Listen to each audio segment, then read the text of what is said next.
Bonsoir à toutes et tous et merci donc d'être venus à cette conférence qui va clore votre samedi en attendant le discours de Jean-Luc Mélenchon demain matin. Là, on va vous parler pendant 1h30 de la police de proximité comme pierre angulaire du service public de police. On aurait dû être avec Pierre Jox, mais pour des raisons personnelles, il ne peut pas être présent, mais ce n'est que partie remise. Il viendra à un événement qu'on organisera à la rentrée. Donc vous pourrez voir Pierre Jox et la France Insoumise très bientôt. Je vais commencer par du coup citer Pierre Jox, qui en 2020 a dit dans une revue qui s'est intéressée à la question policière: il est indispensable de restaurer le lien entre police et population, condition essentielle de la confiance dans les institutions démocratiques. Donc Pierre Jox, il a été ministre de l'Intérieur en 1984. Il est connu pour tout son travail sur les questions de déontologie, de maintien de l'ordre. Pour la petite anecdote, en préparant la conférence, on s'est rendu compte qu'en 1984, il a interdit une manifestation de policiers en expliquant que les problématiques ayant trait à leur profession, elles ne se réglaient pas dans la rue, mais justement en dialoguant avec le ministre de l'Intérieur, ce qui prouve que on a peut-être bien fait de ne pas aller à cette manifestation de policiers, que quand tout le monde nous a pointé du doigt, Pierre Jox, de son temps, a interdit une manifestation. Donc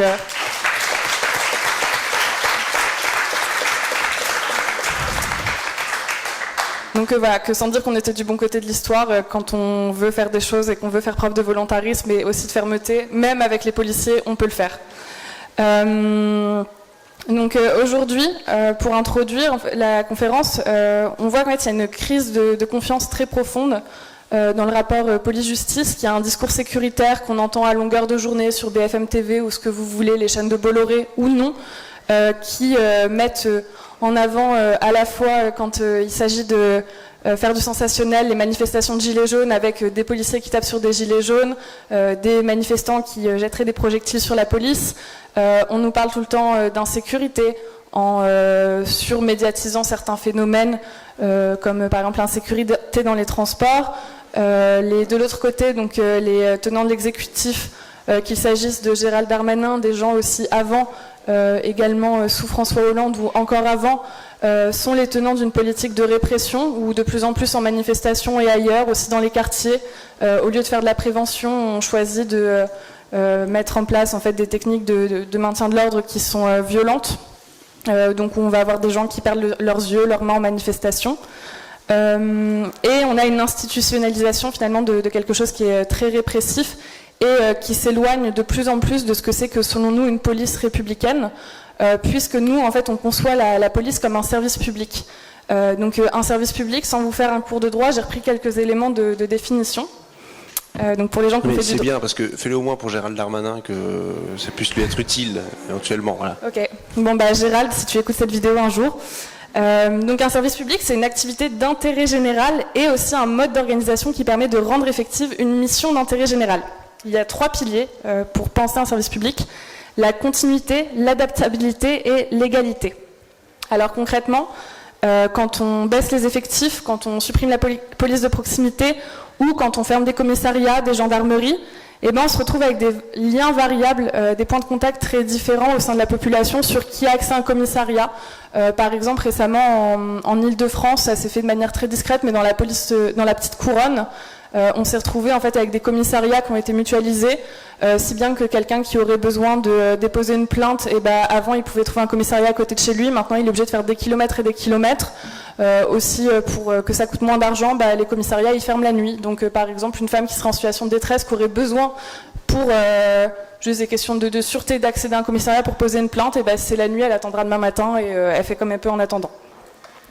Avec les politiques qui sont à la fois donc, des politiques d'austérité, de baisse des coûts et de ce qu'ils appellent de rationalisation des budgets, on a une fragilisation de ces 3 piliers.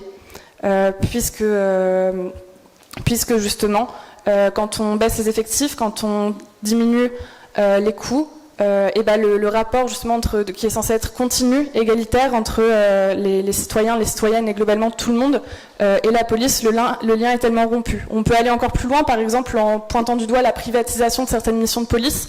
Aujourd'hui, on ne sait pas pourquoi la sécurité c'est devenu un marché. Et c'est un marché qui vaut 6 milliards d'euros, il me semble, par an. On ne sait pas pourquoi, comment, mais du coup on délègue pour que ça coûte moins cher. Encore une fois, quand la police elle frappe, elle ne traite pas tous les citoyens de la même manière. Donc du coup, encore une fois, derrière la question donc, du maintien et du rapport, c'est des questions de formation qui sont en jeu, c'est aussi des questions de système, de structure, où on a une police qui va agir plus durement dans les quartiers, ou peut-être quand il faudrait une police de proximité, on va en parler, et ben on ne sait pas pourquoi on envoie la BAC. Quand il faudrait du lien, du contact, et ben on va faire du contrôle au faciès et sanctionner les gens qui sont racisés ou qui sont en jogging. Quand elle fait ça, la République, elle se nie, puisqu'elle renonce à sa promesse de sûreté, qui est un droit qui est défini dans la Déclaration du droit de l'homme et des citoyens. Quand le lien entre la police et la population est en crise, finalement, c'est la République en tant que moyen d'émancipation qui est mise en jeu et qui va bien mal. Nous, quand on dit ça à la France Insoumise, on a l'air de fou parce qu'en fait, on rejette donc, les politiques répressives, on dit qu'il faudrait mettre plus de moyens et on nous accuse d'être contre la police. Et donc ce soir, avec cette conférence, on va vous prouver que bah non, justement, c'est nous, les gens raisonnables, que quand on parle de police de proximité, et bah, c'est comme ça en fait qu'on répare le lien entre la police et la population, et que finalement c'est nous qui sommes les vrais républicains, contrairement à ceux qui se proclament ainsi toute la journée sur tous les médias.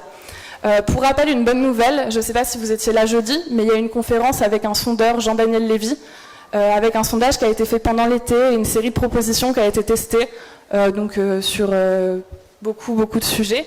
Et donc 60% des Français sont favorables au remplacement des brigades anticriminalité, donc la BAC, par une police de proximité. Encore une fois, quand on dit qu'on va dissoudre la BAC, dans les médias on nous dit « ah, c'est des dangereux gauchistes, etc. » On ne sait pas pourquoi, et ben en fait 60% des Français sont d'accord avec nous, et ce chiffre qui pourrait étonner, je suis sûre que des gens pourraient le questionner, j'imagine que Gérald Darmanin dirait « ils disent n'importe quoi ». Bah, il y a un institut de sondage qui l'a fait selon des méthodes très sérieuses et qui prouve que bah, en fait, on a raison et que plus de 50% des Français sont d'accord avec nous, même sur des questions aussi sensibles dans les médias que les questions justement de sécurité. Pour ne pas être plus longue, donc la conférence ça va être en plusieurs temps. Là, on va commencer par vous diffuser une vidéo que j'ai faite. En fait, j'ai posé 3 questions à Lana Holo.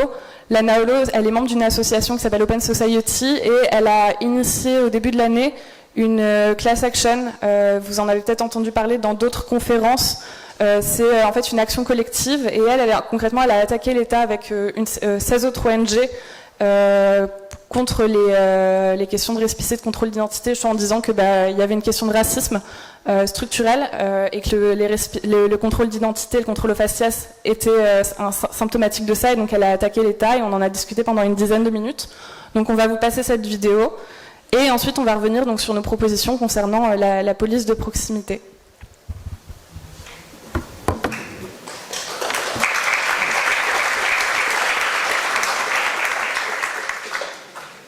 Donc, pour Open Society Justice Initiative, qui est la partie de Open Society où je travaille moi, on est une partie qu'on dit opérationnelle des fondations Open Society. Donc, c'est une fondation qui lutte pour des sociétés plus justes, démocratiques, ouvertes. Et nous, ça fait presque 2 décennies maintenant qu'on travaille sur des questions de profilage racial ou en France surtout contrôle faciès. Donc on a un projet européen parce que c'est un problème malheureusement répandu qui travaille sur cette question avec à la fois du plaidoyer, de la recherche, des actions en justice. On dépasse l'action individuelle en réparation. Donc, une action classique, on va, notamment même les actions nous on a mené avant, une action collective, mais où chaque personne a demandé des réparations, donc des dommages et intérêts. Et autrement, des actions pénales plus classiques, on va demander la sanction de l'officier de police ou une sanction pénale, mais ça reste individuel. Là, la possibilité qui s'ouvre ici, qui est très intéressante, c'est qu'on peut demander quelque chose de plus structurel. Donc on peut là demander à ce qu'il y ait un ordre de mesures qui va prévenir et mettre fin à ces pratiques. Donc ça, c'est un niveau complètement différent. On déplace le problème de l'individu, des réparations, et quelque part, chaque fois, même avec le meilleur jugement au monde, avec des bons dommages et des sanctions, ça n'arrange rien en termes du problème en soi. Et là, ça nous amène, et comment on passe, c'est très important, on passe à un problème systémique, c'est une forme de discrimination systémique, et où ce qu'il faut, ce sont des réponses systémiques, une modification des lois, des politiques, de la culture organisationnelle, donc il faut des mesures systémiques. Et cette action nous permet ce type disons en anglais, les remedies. Le mot n'existe, on ne peut même pas le traduire précisément en français, mais ce type de réponse. Et l'autre différence, je pense, d'une action classique, et là c'est vraiment la manière qu'est faite la loi française, ce sont des actions portées par des associations. Donc, et ça c'est une différence que les actions de groupe dans d'autres pays où ce sont des individus qui peuvent collectivement porter une action de groupe. En France, ça doit être porté par des syndicats, par exemple dans le domaine du travail, ou des associations. Donc là, c'est nous les associations qui portent l'action. Voilà. Et du coup, quelles sont vos demandes, si vous en avez des revendications, pour mettre fin aux cas de pratiques discriminantes et racistes du contrôle? Donc là, la première chose, et je le souligne encore, c'est que vraiment on insiste sur le fait que c'est un problème de discrimination systémique. Et c'est très important d'analyser la question en termes de système. Donc ça veut dire que c'est un problème vraiment ancré dans les lois, dans la politique, dans les pratiques, dans la culture de l'institution. Et donc face à ce type de problème, et on insiste là-dessus, on ne peut pas l'aborder qu'avec certaines mesures, on ne peut pas l'aborder au niveau simplement de l'individu, donc seulement la formation ou le recrutement des policiers plus divers dans l'institution, ça ne peut pas suffire. Et ça vient, il y a des expériences à travers le monde pour faire face à ce type de problème. Il est très clair que ça ne suffit pas. Donc un problème systémique, et c'est ça que nous demandons, il nécessite un ensemble de mesures, et c'est ça qu'on demande. Donc on demande des modifications du cadre normatif, donc des lois et règlements qui autorisent les contrôles, et notamment ils sont trop vagues et flous actuellement. Donc on parle concrètement de l'article 78.2 du Code de procédure pénale, où on demande déjà à ce qu'on supprime complètement les contrôles administratifs, les contrôles d'ordre public, et que pour d'autres contrôles, on demande toujours à ce qu'il y aurait des motifs objectifs et individualisés pour qu'un policier procède à ce contrôle. Et on demande aussi plus de contrôle des pouvoirs de réquisition, des contrôles sur réquisition. Donc on demande une série d'autres mesures qui permettent plus de contrôle sur l'utilisation de ces pouvoirs. En dehors de ces modifications-là, on demande plus de traçabilité. Donc, à ce qu'il y aurait, et ça c'est une mesure qui est sur l'ordre du jour politique dans les débats depuis un moment, on demande l'instauration d'une récépissé de contrôle. Donc, une récépissé qui est donnée à une personne contrôlée, qui inclut l'heure, la date, l'endroit du contrôle, le cadre normatif, est-ce que c'était 78 ans, quel article, les motifs, et les suites de ce contrôle, à ce qu'une personne reçoive cette trace, et à ce qu'il y aurait aussi une collecte anonymisée de toutes ces données, et que ça inclut aussi des données, une identification, disons, ethnique. Est-ce que dans la perception du policier, la personne était d'origine arabe, noire, et ça c'est important afin de pouvoir analyser la disproportionnalité, c'est-à-dire de pouvoir vraiment analyser est-ce qu'il y a eu ou non des contrôles discriminatoires et de pouvoir suivre.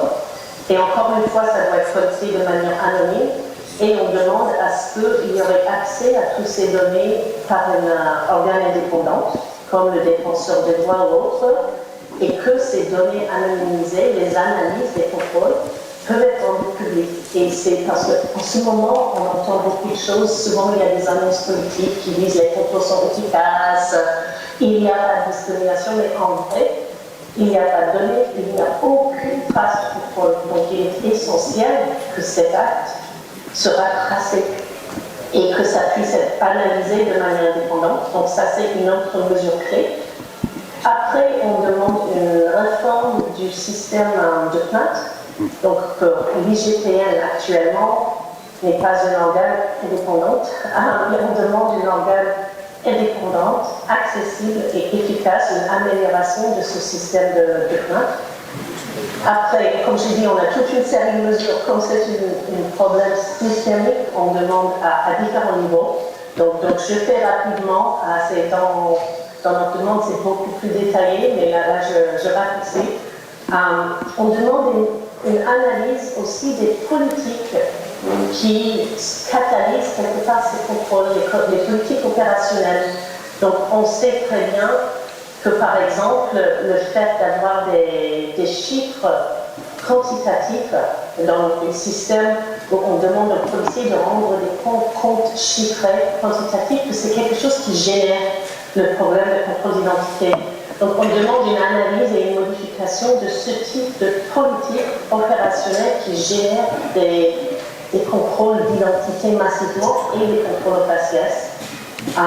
Et autrement, on demande aussi des mesures plus classiques de formation, de ce type de changement-là. Mais on insiste beaucoup sur le besoin de mettre en œuvre cet ensemble de mesures et d'agir à tous les niveaux. Donc on a d'autres mesures, mais en gros, c'est cela. Et si des personnes sont intéressées à voir le détail, ils sont aussi sur il y a un site, Marie Médroit, qui aussi, on peut aller sur le site et voir un résumé de différentes mesures et plus de détails aussi.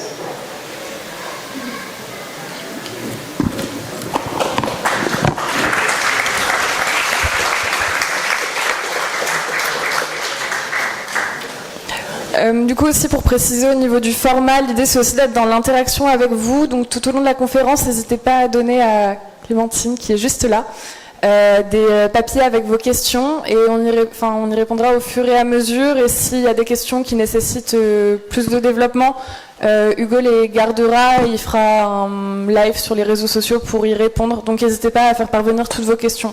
J'ai celle de ce matin sur la justice, et je l'avais fait les dernières pour ceux qui ne croient pas dans les promesses. Il y a le live de l'année dernière où je réponds à toutes les questions qui n'ont pas été répondues pendant la conférence. Et ça permet d'alimenter le débat au fur et à mesure et de l'orienter aussi en fonction de ce que vous ressentez. Donc n'hésitez pas, vous faites signe à Clémentine et ça va alimenter le débat. Du coup déjà peut-être première question, concrètement comment ça fonctionne la police de proximité, qu'est-ce que c'est ? Mais déjà c'est pas la BAC. Et je le relie directement au sondage de tout à l'heure. Je dis c'est pas la BAC parce qu'en fait aujourd'hui la police de proximité, ce qu'on pourrait dire comme étant la police la plus proche des gens, c'est d'abord la BAC, quand même déjà symptomatique, que ce soit la principale police de proximité du pays. Et après c'est ce qu'on appelle police secours. Police secours, c'est les policiers que vous voyez cette fois-ci en tenue, qui sont dans les voitures de police que vous voyez passer dans la rue, quoi, tout simplement, ou les policiers qui sont en patrouille à pied, ce qui est un peu plus rare. Mais c'est ça, police secours. Et c'est en fait les policiers qui interviennent quand vous avez des appels du 17. Alors des fois ils font des patrouilles, mais en fait en réalité l'essentiel de leur activité c'est répondre aux besoins des appels 17 qui sont centralisés dans les centres de commandement et comme il y a des appels tout le temps, il y a pour eux de l'activité. Ils font rarement des rondes comme ça pour rien, et ils sont toujours à se rendre à un endroit A et d'un point A à un point B, et dans bien des cas il explique d'ailleurs il y a un gros filtre qui est fait dans les centres de commandement de l'appel 17 pour vous expliquer que non, vous n'avez pas besoin de la police en fait, et que du coup ils viendront pas, puisque de toute façon il n'y a pas assez d'effectifs en police secours. Il y en a un peu plus la journée, mais alors la nuit laissez tomber quoi. Sur des agglomérations comme l'agglomération lilloise, donc sur l'île, vous avez en équipage de police secours la nuit 3 ou 4 équipages, 3 ou 4 véhicules qui tournent. Il y en a un petit peu plus de bacs, autant ou un petit peu plus. Donc vous voyez bien tout de suite qu'en fait, en réalité, on a, par l'organisation policière, décidé d'une forme d'action concrète. Et ça a été théorisé très simplement par Nicolas Sarkozy et quelques autres. Mais lui, il l'a principalement mis en avant en disant, voilà, ce que nous voulons, c'est une police de projection. En gros, vous avez un problème, vous appelez le 17, on intervient, l'intervention est terminée, on s'en va, c'est la justice qui prend le relais, et puis il y a basta, quoi. Bon, donc ils ont carrément tranché avec ce qu'était la police de proximité dans l'esprit de Pierre Joxe, qui a été essayé d'être un peu réactivé au moment du gouvernement Jospin avec Jean-Pierre Chevènement, qui n'a pas fait long feu, puisque après la droite est repassée, ils l'ont redémantelé. Mais quelle est l'idée de la police de proximité? Eh bien, c'est une idée, c'est une police qui déjà est assignée à un territoire donné, à une aire géographique et de population à taille humaine. Les Belges font ça très bien. Ils ont d'autres défauts, mais ça, ils font ça pas trop mal. Et donc, leur système, c'est que il y a, je crois, un policier pour entre 1500 et 3000 habitants. Ça dépend, parce que les quartiers sont pas tous identiques, etc. Mais c'est un peu ça l'idée. Et d'ailleurs, les Belges ont pensé à un truc qui est pas déconnant. Je sais pas s'il faudrait qu'on fasse pareil. Mais en tout cas, il y a une logique qui est intéressante. Par exemple, le recensement. Vous savez, quand on fait le recensement pour actualiser les stats de nombre d'habitants, il est fait par le policier de proximité qui tape aux portes. Bonjour, je donne le papier. Comme ça, il connaît les gens, quoi. Et il tape pas aux portes parce qu'il y a un tapage diurne, nocturne, ou parce que les gens ont fait une connerie, ou parce que non, juste pour dire bonjour. Je suis le policier du quartier et veuillez remplir le document pour le recensement. Ce qui fait que tout de suite vous avez une autre approche, parce que si le policier vous ne le voyez que quand ça va pas et que quand c'est en situation de conflictualité. Ça pose déjà un problème de relation, et en plus, le policier, lui, ne vit que dans un climat anxiogène. Ce qui fait que c'est encore une autre problématique où il pense que tout le monde est contre lui, puisqu'à chaque fois qu'il intervient, c'est dans une situation de conflictualité.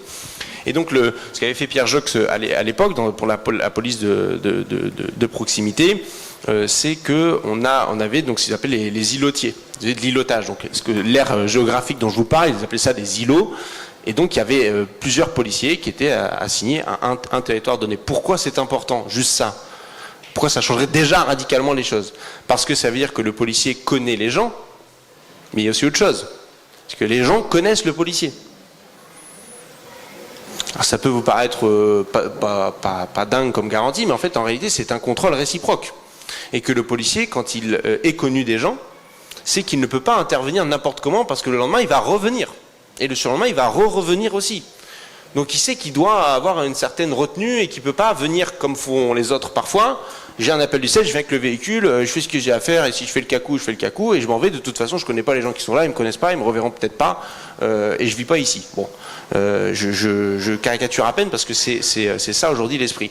Et en fait, on a déjà un modèle de forme de police de proximité dans ce pays qui fait ce que je viens de dire là, mais elle le fait par la force des choses, par nature. Ça s'appelle la gendarmerie nationale. Puisqu'ils sont dans une caserne à un endroit donné, avec une aire de population, et qu'ils vivent là, et que les gens qui croisent, ils vont les croiser aussi quand ils vont faire leurs courses au supermarché dans le coin, et que du coup, ça pousse à être un peu plus détendu. Voilà. Je dis pas que les gendarmes sont non plus des saints et que tout se passe bien à la gendarmerie nationale, mais voilà, c'est important de se dire ça. Alors souvent on nous dit mais non, c'est pas possible, les gendarmes de toute façon ils sont à la campagne, on pourra jamais faire ce qu'on fait à la campagne avec ce qu'on fait à la ville. D'ailleurs les gens de la ville sont quand même plus délinquants que les gens de la campagne. C'est vrai et c'est pas vrai en même temps. Disons que c'est pas le même type de délinquance, parce que les affaires criminelles, il y en a quand même quelques-unes à la campagne. Souvent elles sont glauques en plus. Souvent elles sont dans le contexte intrafamilial. J'essaie de pas trop caricaturer non plus, mais c'est pas vrai que c'est si rose que ça à la campagne et que tout va bien avec les gendarmes.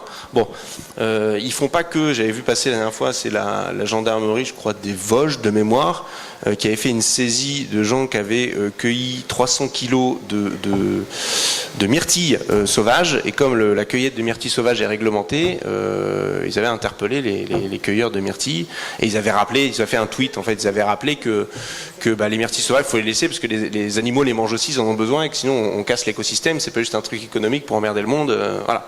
Et ça c'est bien, c'est une police que ça va, on est content, quoi. Bon, on laissait quand même les gens manger des myrtilles, mais 300 kilos, ils y étaient allés quand même. Tu vois, bon. Disons qu'on est meilleur à la chasse à la myrtille qu'aux stupéfiants, visiblement. Mais bon, alors... Et qu'est-ce qui s'est passé? Moi, je l'ai vu sur la police de sécurité du quotidien qu'ils ont tenté de remettre en place avec Gérard Collomb. Le truc, c'est que c'était juste une idée pour eux, ils savaient pas bien ce qu'ils allaient faire. Donc ça a eu un intérêt et un inconvénient. L'intérêt, c'est que du coup, ils n'ont pas trop eu une vision technocratique de ce qu'il convenait de faire. Ils ont dit aux policiers qui étaient dans les expérimentations de police de sécurité du quotidien, faites ce que vous pensez qu'il faut faire. Bon. Du coup, c'était pour le meilleur et pour le pire. Hein. Voilà. Mais il y a eu du meilleur, il y a eu du pire, il y a eu des fois du rien du tout. Déjà, de toute façon, vous n'en entendez plus parler de la police de sécurité du quotidien. Hein, ça fait partie de ce genre de truc, d'exercice de communication. On dit qu'on met en place un dispositif, on vous dit qu'on va l'expérimenter, et 3 ans, 4 ans plus tard, bon, voilà, on n'en sait rien. Avant ça, ils avaient fait... qu'est-ce qu'il avait fait déjà, Manuel Valls?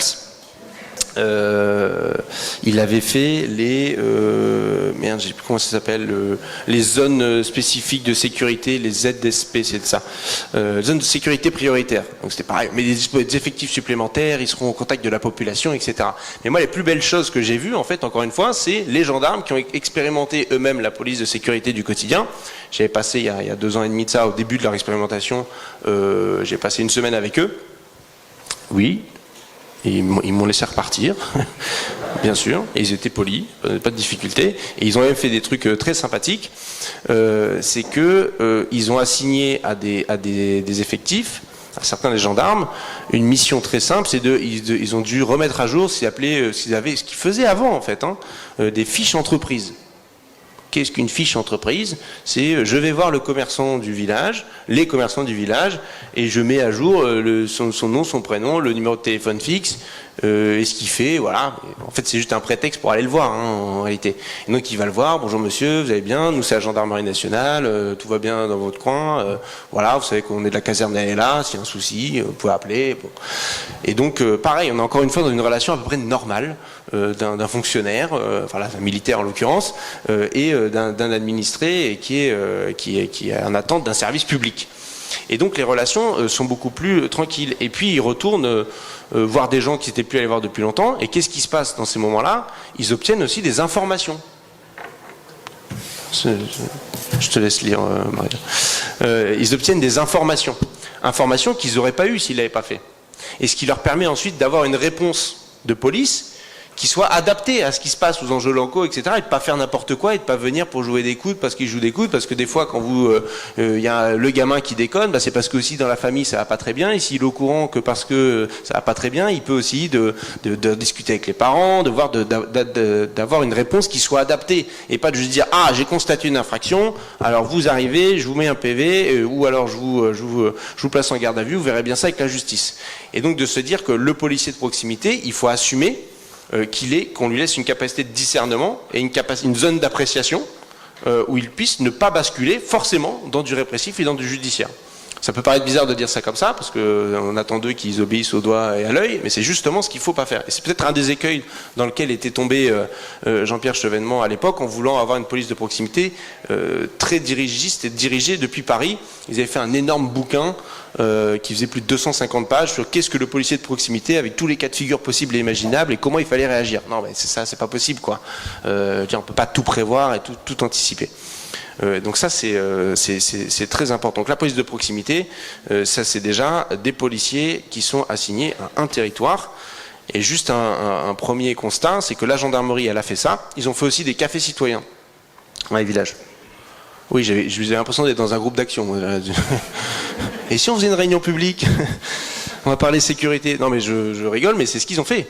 Et donc il y a des gens qui sont venus et puis ils ont discuté, ils ont eu des informations et puis eux étaient valorisés aussi dans leur métier en fait, dans leur fonction. Encore une fois, dans le sens de leur métier. Parce que souvent on leur dit ah oui on nous applaudissait en 2015, maintenant on nous crache dessus, on nous jette des cailloux. Bah oui mais quand vous dites aux policiers nationaux ah non mais c'est pas à vous de faire la sortie des écoles pour aider les gamins à traverser, c'est pas votre boulot, c'est pas votre cœur de métier. Votre cœur de métier c'est d'aller chercher les méchants, voilà, l'interpellation, etc. Oui, mais sauf que le policier s'y retournait un coup de temps en temps, je dis pas qu'il doit le faire tous les jours, mais un coup de temps en temps à la sortie de l'école pour aider les gamins à traverser, et ben il y aurait des gamins qui diraient ah vous avez un policier, parce que bon bah, les enfants, voilà, il y a un policier, bon bah c'est cool un policier quand on est enfant. Après, bon, ça peut se dégrader, justement, mais c'est tout le problème. Donc, et le policier, lui, se sent valorisé. Alors, monsieur, vous avez un vrai pistolet. Bon, ils n'auront pas d'armes, hein, du coup, les nôtres de proximité. Mais là, c'est les questions qui fusent, puis ça échange. Et puis voilà, le policier, ils sont aussi valorisés dans son rôle social, de liant social et d'interaction avec d'autres êtres humains, et pas juste pour être là dans la castagne. Donc, c'est toutes ces petites choses-là qui constituent, qui doivent constituer la police de proximité. C'est pas juste un slogan qu'on reprend parce qu'on est de gauche, on va dire police de proximité. Quoique il y en a qui sont de gauche et ils disent pas ça, donc comme quoi c'est pas si évident que ça. Mais du coup c'est important qu'il y ait ces éléments concrets, tangibles là. Et donc c'est pour ça qu'on s'est dit, il faut au départ en 2017, on a dit il faut démanteler les bacs. C'était une des propositions. Et j'ai vu que ça passait pas trop, pas auprès des camarades, hein, ça je vous connais, donc ça c'est pas de débat. Mais quand on sortait des réseaux militants, ah bon, quand même, démonter la BAC, ou quand je discutais avec des policiers qui pouvaient se sentir proches de nous et de nos positions, ah mais quand même, si tu démantèles la BAC, il n'y a plus rien, comment on va faire quand même, sinon ça va partir en cacahuète dans les quartiers, machin, parce que c'est une forme de contrôle social et de pression sociale hein, sur un territoire, le fonctionnement de la BAC. Et j'ai dit mais c'est pas compliqué, c'est pas qu'il y aura plus rien. On ne peut pas juste supprimer la BAC, c'est qu'on remet une police de proximité normale.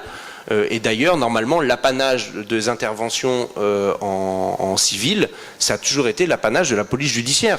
La BAC a été une intrusion, une anomalie là-dessus. D'habitude, c'est que les policiers en tenue parce qu'on sait que c'est un policier et on le voit arriver et c'est normal. Sinon, vous avez des situations confuses comme l'autre soir où des policiers avaient pas mis le brassard, font un coup de frein à main, machin. On se croirait dans un film de gangster et après vous faites donc c'était des policiers.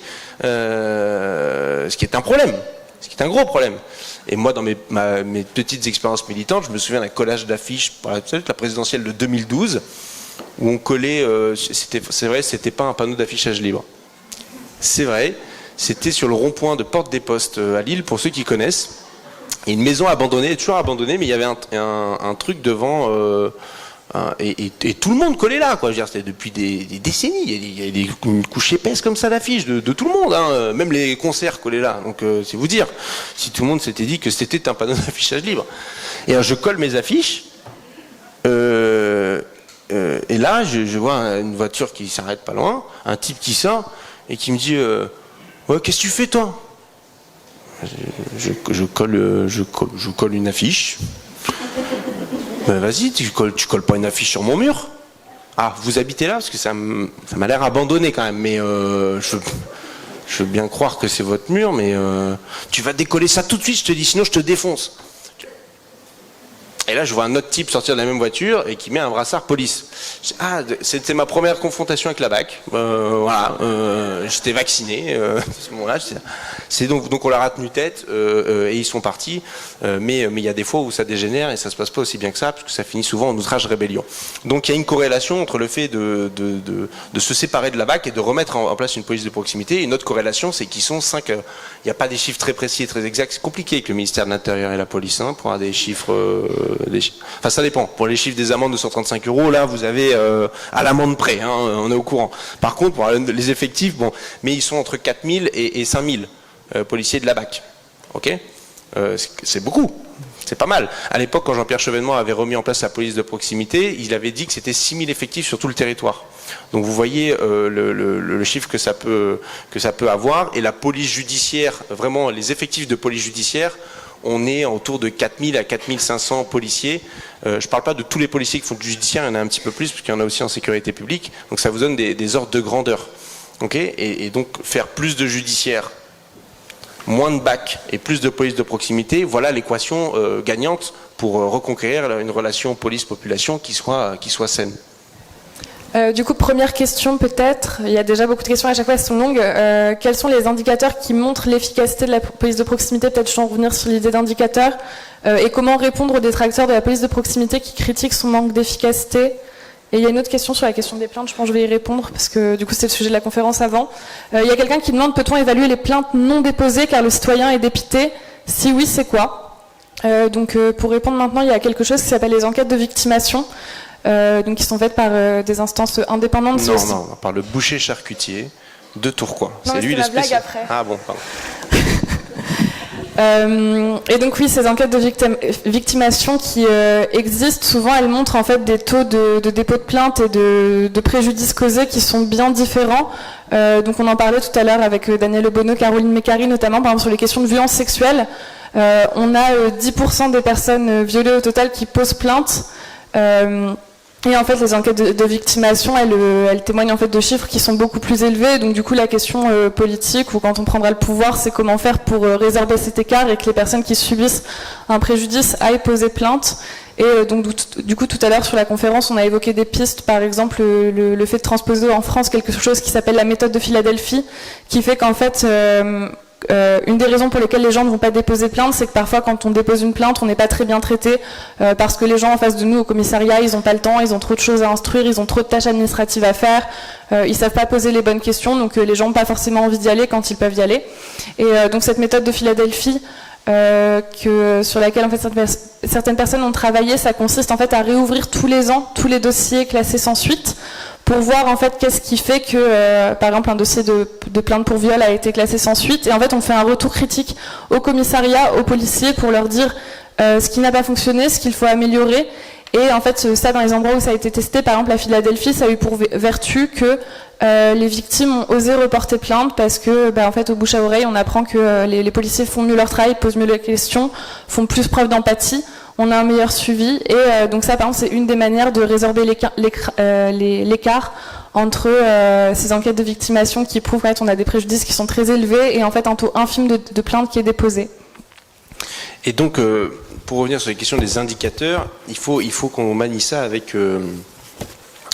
avec une certaine dextérité parce qu'aujourd'hui justement la police nationale souffre de beaucoup trop d'indicateurs chiffrés et qui s'appelle la politique du chiffre et où on vous demande de faire des bâtons sur des infractions qui sont poursuivies. Le plus emblématique étant l'infraction sur la législation des stupéfiants, les fameuses ILS. Si vous connaissez un policier ou un gendarme, vous dites ILS, normalement il sait que c'est les infractions sur la législation des stupéfiants puisque c'est l'essentiel de son activité en fait dans la semaine et en réalité souvent c'est des infractions constatées et des affaires résolues immédiatement parce que vous prenez celui qui est en train de fumer un joint dans un coin, donc comme ça vous l'attrapez et c'est une affaire résolue, un bâton dans la case et donc ça vous donne des chiffres d'activité que vous pouvez remonter au ministre Gérald Darmanin qui lui va faire le cacou en conférence de presse pour dire regardez, bon bref.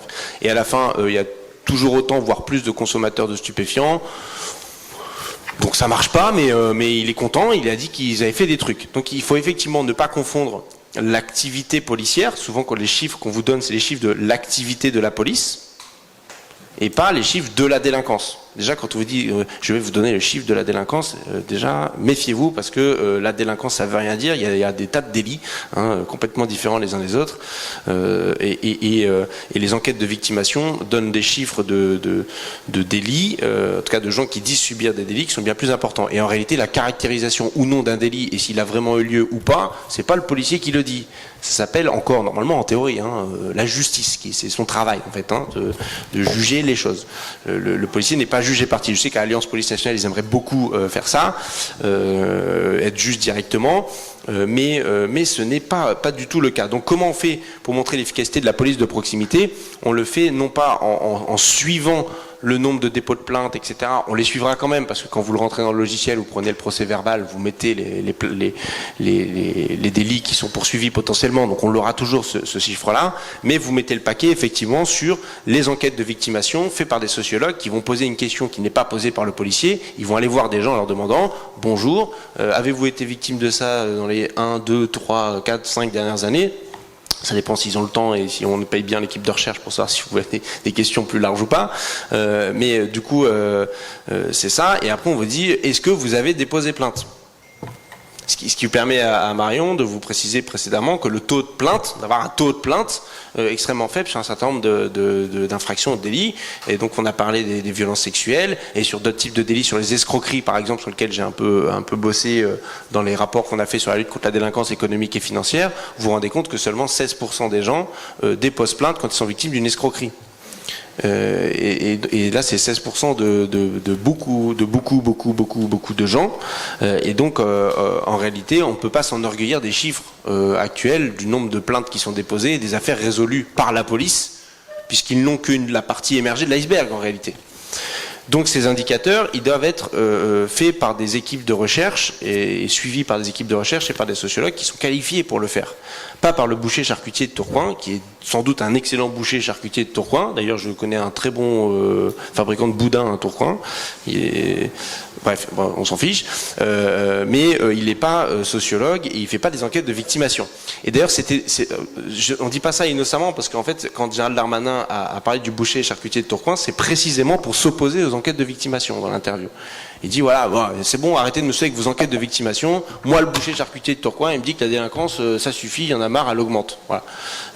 Donc ces gens sont dingues, hein, pas les bouchers charcutiers, je parle du gouvernement et de Gérald Darmanin. Et donc c'est important qu'on ait ces nouveaux indicateurs parce que les enquêtes de victimation nous montrent aussi quand la délinquance n'a pas eu lieu. En théorie, si on compare d'une année N ou N, entre N-1 et N et après N+1, comme on pose la question des gens, avez-vous été victime, pensez-vous avoir été victime d'eux et avez-vous déposé plainte, on a quelque chose d'un peu plus proche de la réalité. Et donc vous pouvez mesurer s'il y a eu moins d'atteintes aux biens ou d'atteintes aux personnes selon les gens eux-mêmes, pas selon la police. Et ce qui vous permet de dire s'il y a eu une vertu préventive à votre dispositif. Parce qu'un des pièges dans lequel est tombé le gouvernement Jospin à l'époque, bon déjà ils ont voulu, ils avaient mis le doigt un petit peu dans un champ lexical sécuritaire en pensant que pour parler de sécurité il faut reprendre des éléments de langage de droite, donc c'était déjà un premier écueil. Mais sur le fond, ils se sont fait piéger par leurs propres chiffres. Parce que qu'est-ce qui s'est passé quand ils ont remis en place la police de proximité, quand ils ont rouvert des commissariats où les gens pouvaient aller déposer plainte, qu'ont fait les gens? Ils ont déposé plainte. Ok, jusque-là, rien d'extraordinaire. Et forcément, comme les chiffres qu'on donnait avant, c'était pas les chiffres des enquêtes de victimation, d'ailleurs qui sont très peu connus encore aujourd'hui, on en parle nous dans nos réunions militantes, mais c'est quand même pas très public.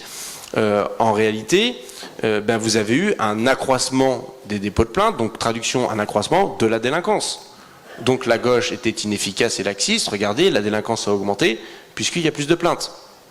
Or, en fait, non, c'est juste qu'il y a toujours eu la même délinquance, c'est juste les gens le disaient à la police, alors qu'avant, ils le disaient pas. Voilà, c'est pas plus compliqué que ça. Et donc, c'est très important aussi de bien avoir tous ces éléments en tête. Et c'est pourquoi, d'ailleurs, le moment venu, je pense que les indicateurs ne doivent pas juste être décidés par le ministre de l'Intérieur. Qu'il ait ces indicateurs, c'est bien, c'est très bien. Mais je pense qu'il faudra qu'on remette sur pied l'Institut national des hautes études en sécurité et en justice, avec des chercheurs indépendants qui publient et qui ont toute la latitude pour mener leurs enquêtes et leurs recherches. C'est ça qui est important.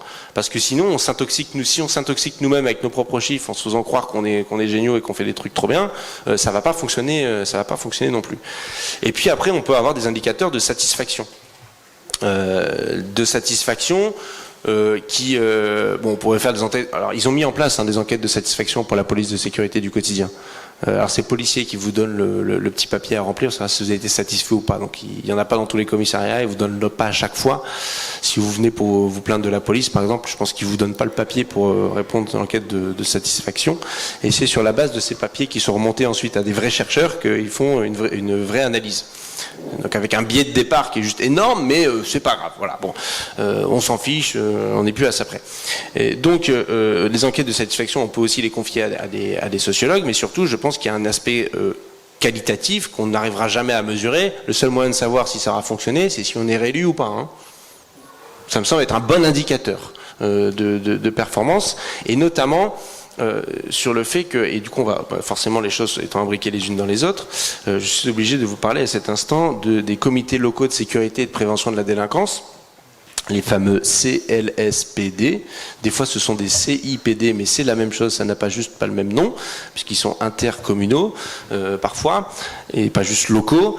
Et en fait ce sont des instances normalement qui sont censées regrouper la police municipale, le maire, la police nationale, les bailleurs sociaux, le procureur de la République ou son représentant, peut-être des gens de la préfecture, les éducateurs de rue s'il y en a, le club de prévention s'il y en a un, enfin tous les gens qui peuvent à un moment donné ou à un autre avoir un lien avec les questions de sécurité et de prévention de la délinquance.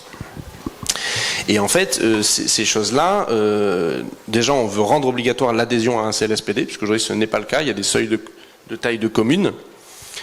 Et donc, il faut que les communes doivent pouvoir se regrouper parce qu'on veut que ce comité local de sécurité et de prévention de la délinquance, il puisse y avoir une fois par an, au moins une fois par an, ce serait déjà un progrès, on pourrait commencer à avoir les fruits de ça, qu'il y ait une réunion comme on fait là, où vous êtes les habitants des villes du CLSPD ou des quartiers concernés, et moi je suis le chef de la police locale, et Marion c'est la maire de la ville, et à côté de nous il y aurait le procureur, et on ferait une réunion publique où on présenterait nous notre activité, ce qui s'est passé, comment les plaintes ont été prises en compte, et puis on ferait passer le micro en disant mais qu'est-ce que vous en pensez vous, est-ce que ça va? Alors ça pourrait partir un peu dans tous les sens, mais c'est pas grave, au moins c'est un exercice démocratique de contrôle immédiat, et ça oblige ceux qui sont là à se confronter pas juste entre professionnels, parce que c'est ça qui se passe aujourd'hui dans les CLSPD, entre sachants, mais bien de se confronter à qui?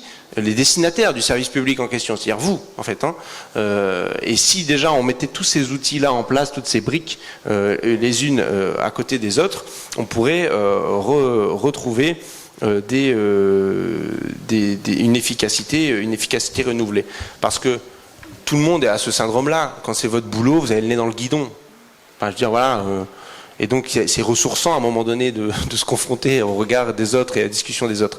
Et c'est ce qu'ont constaté mes gendarmes là quand ils ont fait leur réunion café, parce qu'ils se sont rendus compte qu'il y avait des problèmes que pour eux c'était pas un problème, enfin ils n'étaient pas au courant, mais qui étaient un problème pour les gens, qui n'était pas forcément un gros problème de sécurité, et qui sont allés régler en discutant avec les intéressés, parce qu'il y en a un qui mettait de la musique trop fort, c'était pas hyper gênant, mais quand même c'était régulier, récurrent, eux-mêmes osaient pas appeler la gendarmerie, puis les gens ils disent j'aimerais bien que vous interveniez, mais je veux pas que vous mettiez une amende, je veux juste que vous fassiez l'intermédiaire que moi je suis pas en capacité de faire parce que c'est vous l'autorité et pas moi. Ces petites choses-là de la vie en fait normale qui doivent pouvoir aussi se régler de cette manière-là. Du coup, il y a deux thématiques, il y a une thématique qui donne lieu à deux questions. La question de l'articulation et des liens entre police de proximité et police municipale, et quelqu'un qui demande est-ce qu'on ne devrait pas leur donner plus de compétences? Oui, on doit leur donner plus de latitude, pas forcément plus de compétences, parce que les compétences, ils les ont. Pas les policiers municipaux. Alors, c'est pour ça que, je ne sais pas si vous avez suivi le débat sécurité globale jusque 6h du matin. Ouais. Bon, ok, vous avez regardé le replay. On a eu ce débat du coup parce que vous savez, il y a un article qui a été censuré dans la loi sécurité globale, c'est le premier. Moi-même, j'étais étonné qu'on obtienne cette censure. Alors là, je l'ai défendu, on allait la défendre au Conseil constitutionnel, mais c'est l'article qui proposait d'expérimenter le fait que les policiers municipaux aient des prérogatives de policiers nationaux. Voilà. Mais parce qu'en fait, il y a un mouvement général. En gros, tous les policiers municipaux ont un syndrome. Ils veulent faire comme les policiers nationaux sans être policiers nationaux. Là, ils veulent les armes, ils veulent le même type d'uniforme, ils veulent pouvoir interpeller les méchants, ils veulent pouvoir le présenter au procureur, etc. Enfin, ils veulent rentrer dans la police nationale, en fait. Non, mais en fait, c'est parce que la plupart viennent de la police nationale, de la gendarmerie nationale, et qu'à un moment donné, c'est un moment pour eux pour gagner un petit peu mieux, et surtout, pas forcément gagner un petit peu mieux, parce que ça dépend des cas de figure, mais surtout pour se localiser et pas avoir à bouger avec les mutations, les machins, et peut se stabiliser quoi, dans leur vie personnelle, et c'est une aspiration tout à fait légitime et évidente. Et en réalité, à un moment donné, je me suis dit, mais pourquoi on met pas tout le monde dans la police nationale?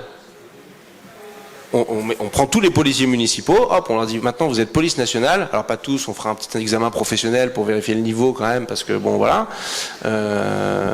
voilà. Et non, mais ceux qui n'ont pas le niveau, on pourra leur faire un circuit de remise à niveau, etc. Il n'y a pas de problème, on va faire ça bien.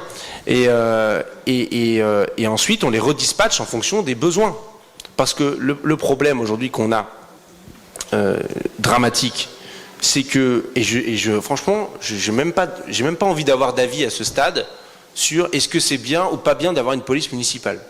J'en sais rien. Enfin, si j'ai un petit avis, mais là c'est pas le sujet.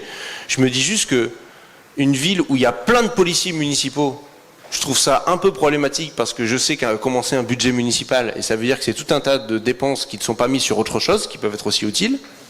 et que l'argent il coule pas à flot, la dotation globale de fonctionnement c'est pas non plus la panacée. Et en même temps, la ville où il n'y a pas du tout de policiers municipaux, je me dis que c'est pas juste parce qu'ils n'ont pas de policiers municipaux alors que dans la ville d'à côté ils en ont quoi. Et donc de se dire, mais enfin ça n'a pas de sens, on pourrait peut-être décharger les municipalités de ça, d'un point de vue budgétaire, et par contre leur affecter des policiers nationaux de proximité en fonction de la taille de leur population, et éventuellement on peut moduler en fonction de la délinquance. En tout cas on pourrait faire ça avec des diagnostics locaux de sécurité faits par des spécialistes. Et à partir de ce moment-là on résoudrait plusieurs équations en une.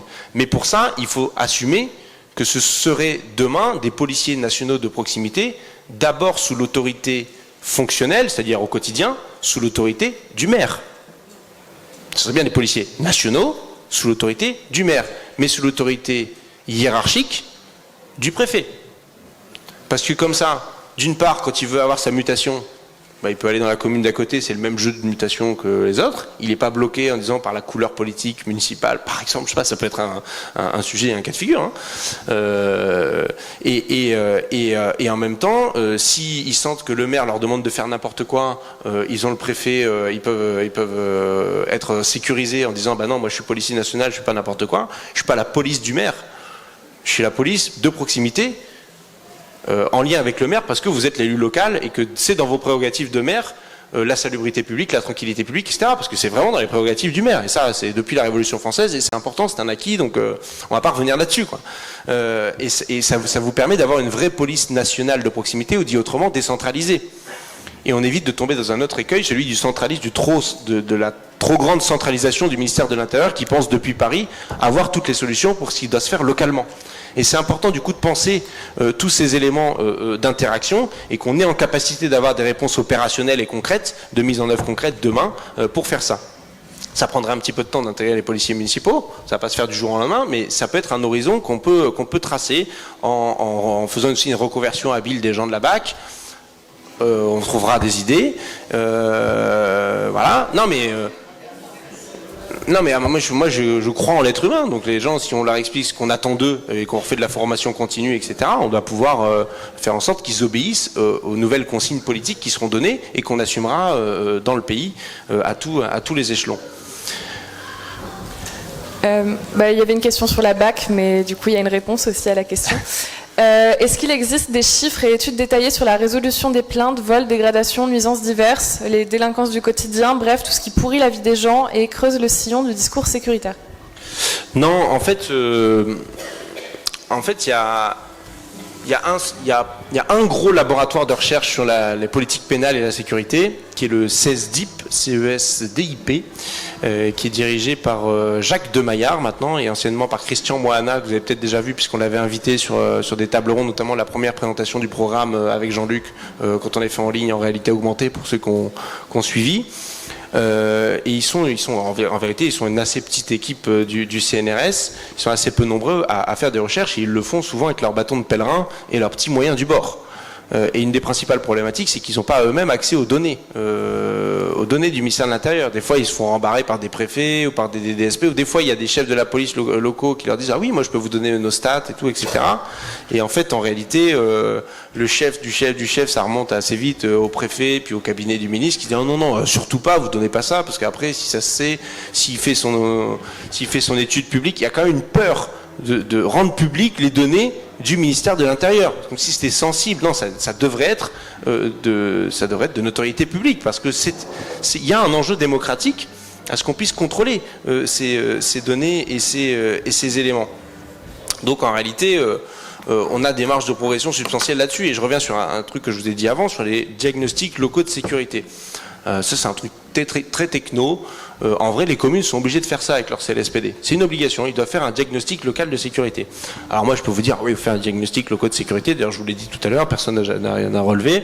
Mais c'est la manière de le faire. Aujourd'hui, pour faire votre diagnostic local de sécurité, vous avez pas mal de cabinets audits conseils, des mini McKinsey, si vous voulez. Hein, voilà, il y a à peu près de gens. Qui arrivent avec un document type, avec déjà, vous n'avez plus que les cases à remplir.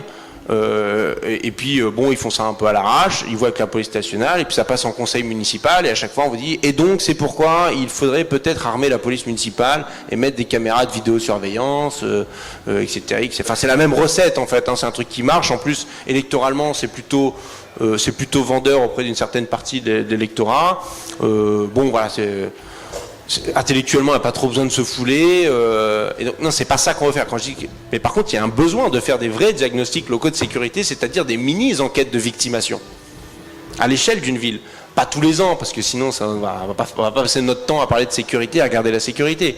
On espère bien qu'en apportant des réponses sociales, on va aussi résorber une partie des problèmes de ce pays, pas juste par ces manières-là.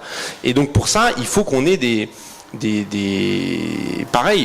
départements au sein de l'Institut national des hautes études en sécurité et justice qu'on remettra sur pied, ou je ne sais pas moi, l'Agence nationale de cohésion des territoires qui est censée faire l'ingénierie pour les collectivités locales. Oui, vous aurez découvert des trucs qui vous ne saviez pas que ça existait, moi non plus d'ailleurs.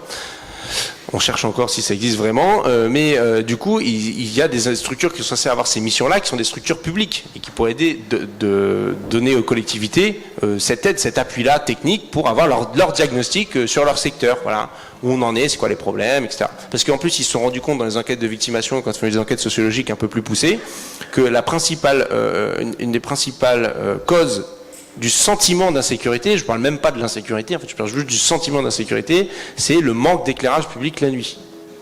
Ok ? Donc en fait souvent il suffit de mettre de la lumière. C'est quand même pas... Voilà. Et peut-être que la lumière n'est pas toujours allumée où il faut, mais bref. Donc c'est important de pas se tromper, pour bien avoir les bonnes causes, pour répondre aux bonnes conséquences. Parce que en réalité, il y avait un journaliste du Monde hier qui m'interrogeait, il voulait savoir ce qu'on pensait sur la sécurité à la France Insoumise, donc je lui ai demandé s'il avait une demi-journée disponible. Il m'a dit que non, donc j'ai essayé de synthétiser comme on est en train d'essayer de faire là. Et on parle un peu des différences aussi au sein de la gauche, ou en tout cas entre nous et la droite complexée, de savoir, par exemple, s'il y avait des points, des marqueurs, et parce qu'il y a beaucoup d'élus qui se disent de la droite complexée, voilà, je sais comme ça, qui remettent dans leur commune des caméras de vidéosurveillance. C'est le cas dans ma circonscription, sur une des communes de ma circonscription à Villeneuve d'Ascq. Et armement de la police municipale, c'est un truc assez à la mode. Au début, les communes de gauche résistaient un petit peu, puis ils y passent tous un petit peu à la fois. Vous savez, Martine Aubry, dans la dernière élection municipale, une de ses promesses, c'était de mettre la vidéosurveillance. Et donc, Darmanin a déboulé à Lille parce qu'elle se plaignait qu'il y avait encore trop de trafic de stupéfiants. Elle a dit, Madame la maire, je vous attends en tournant, vous aviez promis de mettre la vidéosurveillance. Si vous le faites, nous vous accompagnerons. Voilà, bon.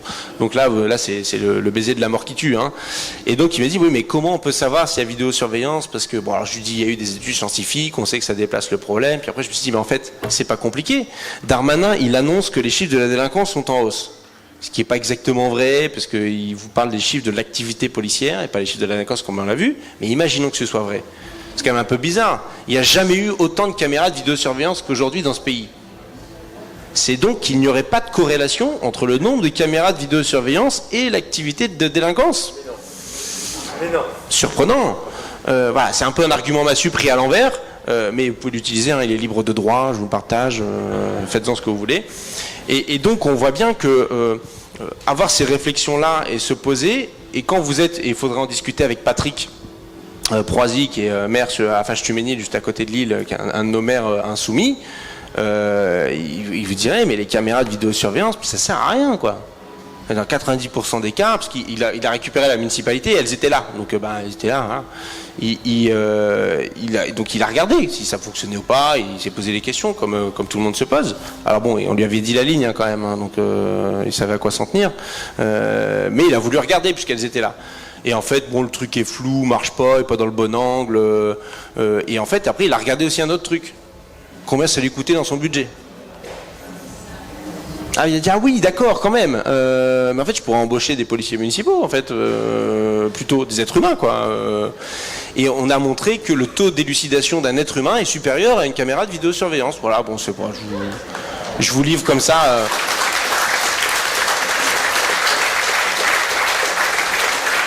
Encore faut-il que le policier municipal ait des relais auprès de la police nationale pour faire l'enquête. Puisque qu'aujourd'hui, les policiers municipaux, ils veulent faire policiers nationaux à la place des policiers nationaux, parce que quand ils demandent à la police nationale de prendre la suite de l'enquête, on leur dit ah non, on n'a pas le temps, débrouillez-vous, c'est pas notre problème, on a d'autres choses à faire, etc.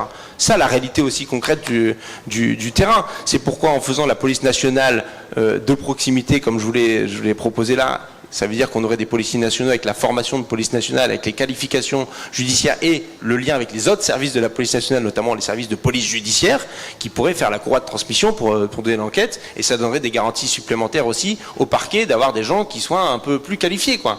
Et comme on propose de passer la formation initiale de 1 an, non pardon, ça c'était avant, de 9 mois à 2 ans, on résout de cette manière beaucoup de choses d'un coup. Il y a une question qui est assez intéressante, c'est doit-on confier autant de tâches à une police de proximité? Ne faudrait-il pas aussi remettre d'autres échelons intermédiaires, notamment sur les litiges entre voisins, comme des assistants sociaux, des éducateurs de rue? Oui, c'est essentiel et déterminant. Parce qu'en fait, on peut pas... Souvent, on dit oui, la gauche c'est la prévention, la droite c'est la répression. Non. Il y aura des choses qu'on va réprimer parce que quand on parle beaucoup des violences intrafamiliales et des violences sexuelles, oui, elles seront réprimées, les gens seront arrêtés, poursuivis, on fera sans doute moins de détention provisoire, on fera les choses un peu différemment et ce sera mieux géré. Mais bien sûr qu'il y aura de la répression. Bien sûr que la délinquance, elle va pas s'arrêter quand ce sera le socialisme. Ça c'est le socialisme, non pas le socialisme. Je me suis cru au début du XXe siècle. Congrès de la SFIO bientôt. Non mais vous avez compris le truc quoi, ok, parce que souvent on a éludé cette question-là en disant c'est pas le problème.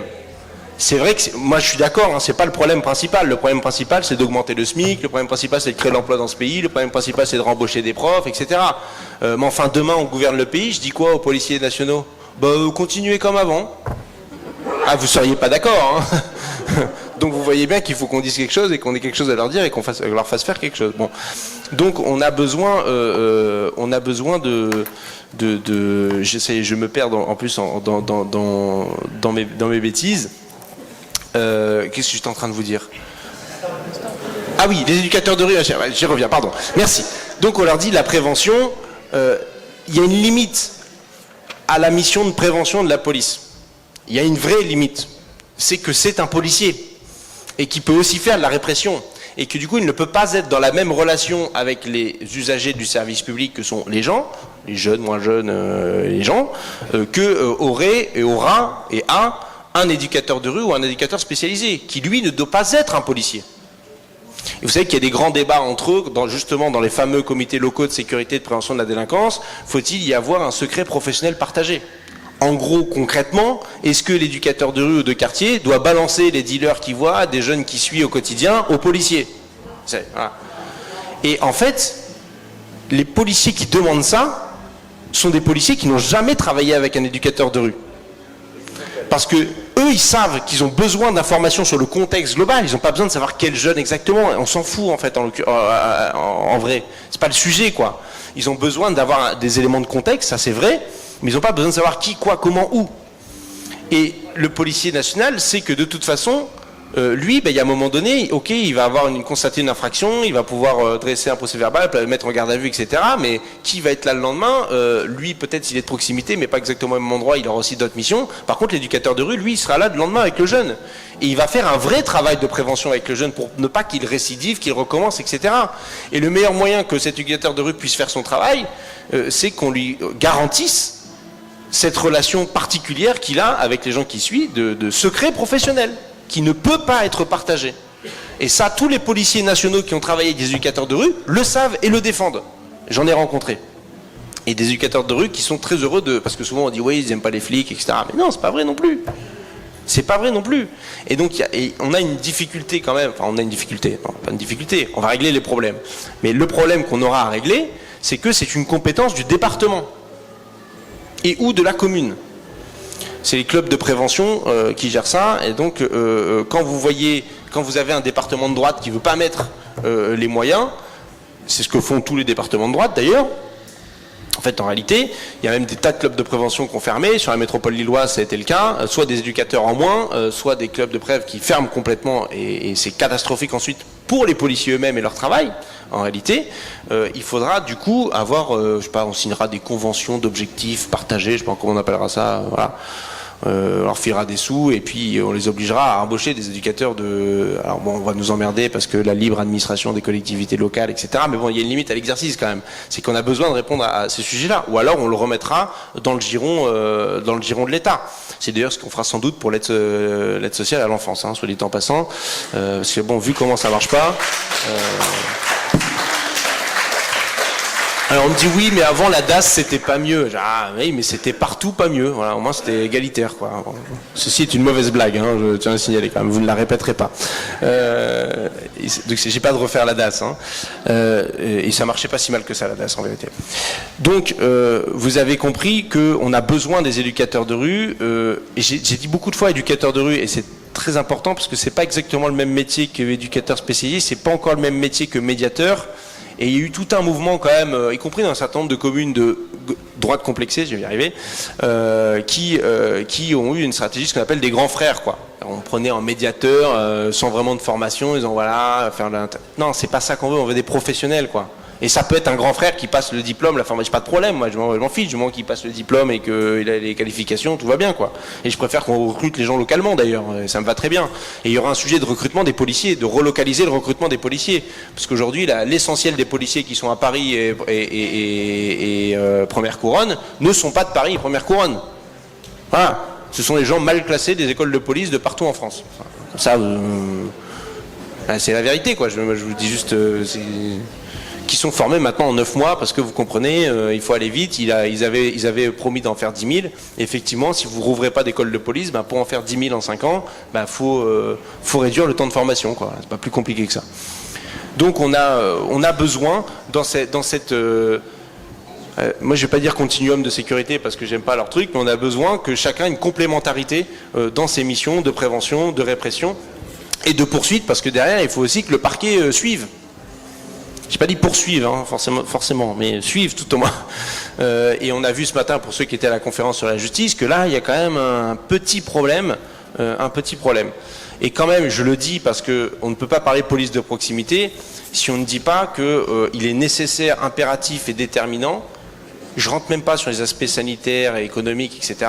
Je mets ça de côté, c'était dans d'autres débats. Mais il faut légaliser le cannabis et il faut avoir une réflexion sur la question de la pénalisation des autres drogues, des consommateurs des autres drogues. C'était le débat, non c'est pas ce matin, c'était Éric Coquerel qui gérait ça tout à l'heure. Et c'est très important parce qu'en fait, c'est notre camarade Béatrice Desforges de la police contre la prohibition, qui est une ancienne lieutenant de police, qui fait ses petites analyses en faisant des règles de 3 sur le nombre d'ILS constatés sur le pays, puisque Darmanin il donne tout, donc ça on les a, les infractions constatées, sur le temps de policier sur le terrain, etc. Et elle a constaté que quand le policier était sur le terrain, ce qui n'est pas forcément l'essentiel de son temps, mais quand il est sur le terrain, 36% de son activité c'est les infractions sur la législation des stupéfiants. Donc ça veut dire concrètement, ce que ça veut dire quand vous êtes ministre de l'Intérieur et que vous avez à gérer tout ça, ça veut dire que vous libérez 30% du temps de travail instantanément d'un policier, qui pourra faire du coup tous les autres trucs qu'il devra faire, c'est-à-dire retourner voir les commerçants, faire la sortie des écoles, etc., etc. Et d'ailleurs ça marche d'autant plus qu'il y a eu une petite expérience qui a été menée comme ça à l'insu du ministre de l'Intérieur, où il n'a pas dû faire gaffe, on n'a pas dû voir. En tout cas, il n'a pas fait la communication, c'est bizarre. À Roubaix. Roubaix, c'est pas complètement le paradis qu'on peut imaginer, une des communes les plus pauvres de France, un très beau musée, une piscine art déco, voilà, je vous invite à aller le visiter si vous passez dans le coin, si vous venez nous voir à Lille, à Roubaix, il y a des très belles choses dans cette ville. Et il y a eu une expérimentation parce qu'il y a eu un centre social qui s'est interrogé sur quelles étaient les problématiques dans le quartier. Ils ont fait un petit sondage autour et les gens leur ont répondu. Et donc une des problématiques dans le quartier, c'est la sécurité et ou les relations avec la police.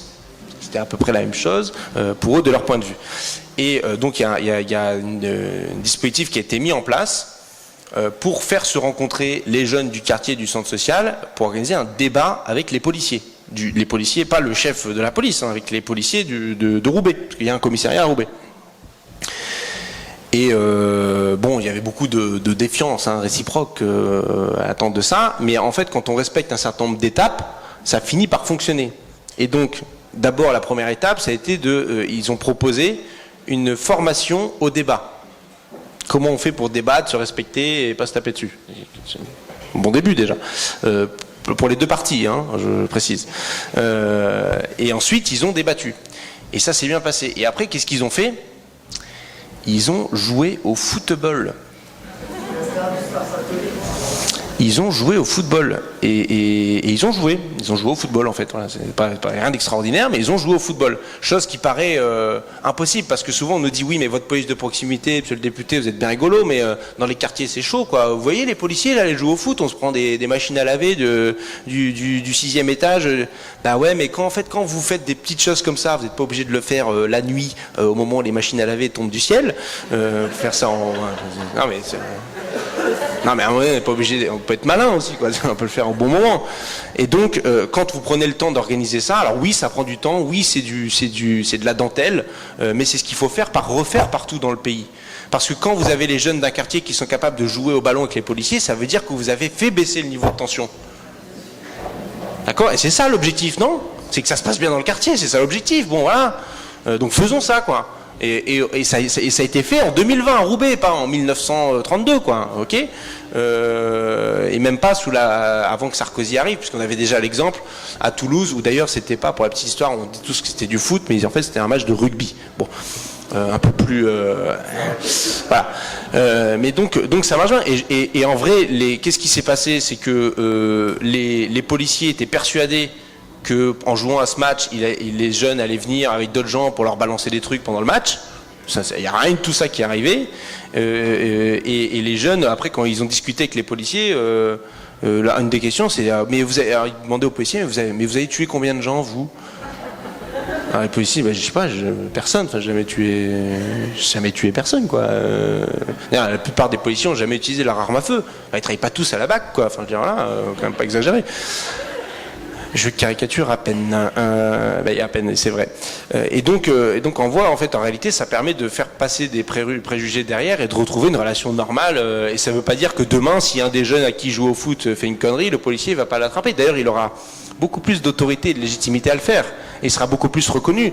Peut-être que l'autre partira moins en courant, parce qu'il l'a rencontré, il le connaît. Et ok, vous voyez le cercle vertueux. Et donc, certains sociologues se sont même laissés dire que la police de proximité était une police d'un plus gros contrôle social que la police de projection. Voilà, donc ça on va pas trop le dire non plus, mais c'est extrêmement important qu'on ait ces éléments-là en tête, parce que c'est un contrôle social, et c'est ça qui est intéressant, c'est que c'est un contrôle social mutuel et réciproque, puisque la population contrôle du coup de facto sa police. Voilà. Peut-être, donc déjà deux choses, on va arriver vers la conclusion, donc si vous avez encore des questions à faire remonter, faites-les remonter maintenant et elles seront traitées après. Il y a une question qui est revenue 2 fois et que tu as touché du doigt, c'est la question de la formation, d'une bonne formation pour un policier. Tu as parlé de la durée de formation, mais ce serait peut-être le moment de parler du contenu. Il y a quelqu'un qui a ajouté pour casser la culture de corps raciste, violente et macho. Ouais. Non mais alors là, la formation initiale, c'est bien. C'est ceux qui vont arriver. Bon, il y a ceux qui sont dedans. C'est la masse, en fait, des policiers, puisque ceux qui vont arriver, il vous faut 20 ans pour renouveler, même un peu plus, pour renouveler intégralement l'ensemble des policiers. Peut-être un peu moins si on fait la retraite à 60 ans à taux plein. Oui, mais les policiers partent déjà plus tôt, donc non, ça marche pas. Ok, bon. Il faut effectivement qu'on revoie cette formation initiale, mais surtout la formation continue. Et donc, c'est comme ça a été dit par la NAONO, je suis pas forcément pour faire des statistiques ethniques comme elle le demandait, mais bon, c'est aussi un autre débat. Je propose qu'on ne l'ait pas là maintenant. Il y a une des questions. Ok, bon, j'ai répondu du coup à la question. Mais par contre, on sait qu'il y a tout un tas de choses qu'on peut faire et où on va tous tomber d'accord immédiatement. Et il faut les faire. Et c'est un ensemble. Donc la formation initiale, c'est un point de départ. La formation continue, c'en est un autre. Et il y a la question de la répression en interne et du disciplinaire. Enfin, je veux dire, voilà, on va parce qu'on n'a pas parlé de l'IGPN, la NAONO en a parlé dans son point, mais vous connaissez ma position, vous connaissez notre position. Pareil, on va dissoudre l'IGPN. J'ai pas dit dans l'acide, j'ai dit juste dissoudre, ok. Et il y aura toujours une inspection interne pour les aspects budgétaires, le contrôle, je sais pas quoi, ce qu'ils veulent, ils veulent inspecter des choses, ils se débrouillent. Et ça, d'ailleurs, tous les autres ministères ont fusionné leurs inspections en une seule. Il y avait une proposition de fusionner l'IGA, l'inspection générale de l'administration, qui est en fait l'inspection principale du ministère de l'Intérieur, et l'IGGN de la gendarmerie et l'IGPN de la police, une seule inspection, l'inspection du ministère de l'Intérieur. Bon, voilà. Ce qui permettrait d'avoir peut-être plus de distanciation et moins de corporatisme et moins de vision corporatiste là-dessus. Mais ça, je vous parle juste pour les missions d'inspection, pour ceux qui ont travaillé dans la fonction publique, voilà comment ça fonctionne. Il est nécessaire qu'une structure ait sa propre inspection interne. Il n'y a pas de difficulté avec ça. Mais par contre, quand il s'agit des actes concrets des policiers individuels ou de la hiérarchie, on a besoin d'avoir un contrôle externe efficace. Et là, on a c'est pas un modèle parce qu'on pourra pas le dupliquer comme ça parce qu'ils n'ont pas exactement le même système juridique en Angleterre. Mais ce qu'ils ont fait en Angleterre, qui est l'IOPC, ils l'ont mis en place par une loi et ça fonctionne extrêmement bien parce que les enquêteurs de cette agence, en fait, sont vous et moi, pas moi d'ailleurs, vous plutôt, parce que ce sont des gens qui candidatent à un poste en fait. Ah, une offre de poste pour être enquêteur de la police, sur la police quoi. Et donc, bah voilà, si vous avez le niveau de diplôme requis, vous répondez à l'annonce et vous avez un entretien d'embauche. Et si vous êtes embauché, bah, vous faites enquêteur sur la police quoi. D'accord, il n'y a pas besoin d'avoir été policier ou d'être je sais pas quoi. Ça peut être à peu près n'importe qui. Et après, il y a un protocole qui est suivi, etc. Et ça marche. Ils sont un peu dépassés par leur succès d'ailleurs. Ça marche très bien. Et là, il y a une nette amélioration des relations police-population, y compris du point de vue des policiers. Parce que en vrai, ceux qui peuvent pas trop l'ouvrir dans la police et qui sont plutôt nombreux en fait en réalité, quand ils voient leurs collègues tabasser un type qui a rien fait ou alors qu'il est déjà menotté, etc. Mais ils savent très bien que ça détruit l'image de la police nationale et que ça sape leur autorité parce qu'ils sont plus crédibles. Ils le savent parfaitement. D'ailleurs, c'est ce qu'avait dit le préfet Grimaud en 68 pour les manifestations. Il avait raison. C'est pas un ange, hein, celui-là non plus. Hein, mais voilà, au moins, il a vu cette parole-là forte qui est juste extrêmement logique. On avait résumé ça en disant si vous voulez être respecté, soyez respectable. Bah, très compliqué à comprendre quand même. Et je pense que la masse des policiers sont en capacité de le comprendre. Et c'est pourquoi, d'ailleurs, vu d'aujourd'hui, des tas de policiers les plus anciens, en fait, parmi les plus anciens policiers, la majorité d'entre eux sont nostalgiques de la période de Pierre Joxe, qui leur a interdit leur manif. Ils ont oublié 2-3 bricoles, mais quand même. Mais pourquoi ? Parce que pour eux, ça s'est traduit, cette police de proximité, par une amélioration de leurs conditions de travail. Et par une amélioration de leurs conditions de travail, pas juste matérielles, du sens de leur travail, de l'utilité de leur travail. Voilà. Et donc c'est ça l'objectif politique qu'on s'est assigné. Et d'ailleurs on a résumé ça dans un très beau document qu'on a pris du retard à faire. Mais je vous ai parlé, vous avez peut-être vu que j'avais fait des auditions sur YouTube avec Daniel Obono pour proposer des lois cadres, sécurité, justice, etc. Et donc on a le document de synthèse fait 32 pages. Ouais. On a mis la barre un peu haute, mais c'est-à-dire qu'on s'apprête à gouverner le pays quand même. Donc on essaye de faire ça bien. Et on aimerait ne pas avoir à réfléchir à tout une fois qu'on a gagné les élections, mais plutôt à mettre en œuvre et mettre en musique. Et donc vous aurez la communication de ce document, là j'espère courant du mois de septembre, quand on l'aura finalisé, et qui reprend tous les items dans le détail que je vous ai égrenés là au fur et à mesure de cette discussion. En tout cas, on a tous les éléments et tous les ingrédients concrètement pour avoir une police de proximité qui aurait de la gueule, pour le dire très concrètement. Et vous avez vu, on a fait l'effort, et j'ai fait l'effort, et on a fait l'effort de faire 1h30 sur la police nationale sans trop la critiquer. Et en disant ce qu'on ferait. Comme quoi c'est possible. Et comme quoi c'est important. Et je sais que vous êtes nombreux à me dire, après chaque université d'été, pour ceux qui sont venus sur la présente conférence, en disant oui, mais en porte-à-porte, quand on parle de sécurité, je sais pas quoi dire, puis on nous prend pour des anti-flics. Enfin, forcément, c'est ce qu'on raconte sur nous à la télé matin, midi et soir. Vous avez compris que c'est pas trop le sujet.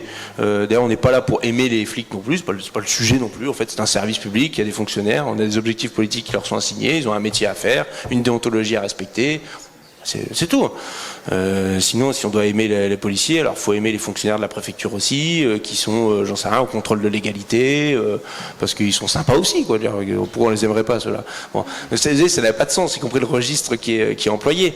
Et donc de se dire qu'on a la position la plus rationnelle. Et j'espère que du coup, quand on pourra présenter tout ça dans le cadre du déroulé de la présidentielle, on pourra aussi avoir des figures comme Pierre Jox, mais d'autres, qui pourront donner une crédibilité assurée, assumée à tout ça, parce que oui, on s'apprête à gouverner le pays.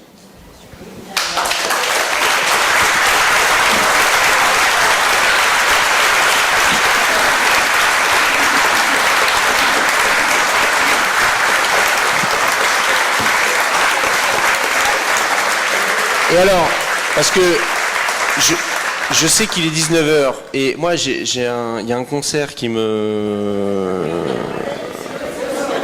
Quoi, vous savez lequel? Non, Fatal Picard. Moi je suis pas Picard, hein. C'est François le Picard, hein, je me rappelle quand même. Hein. Il veut l'indépendance de la Picardie d'ailleurs. Hein. Ce qui me dérange pas, s'il y a l'indépendance du Nord-Pas-de-Calais, du coup, enfin bref. Non, Marcel et son orchestre, évidemment. Donc il va falloir qu'on y aille, qu'on mange un petit bout avant. Et je vous ai promis, du coup, je ferai un live pour répondre à toutes les questions auxquelles on n'a pas répondu.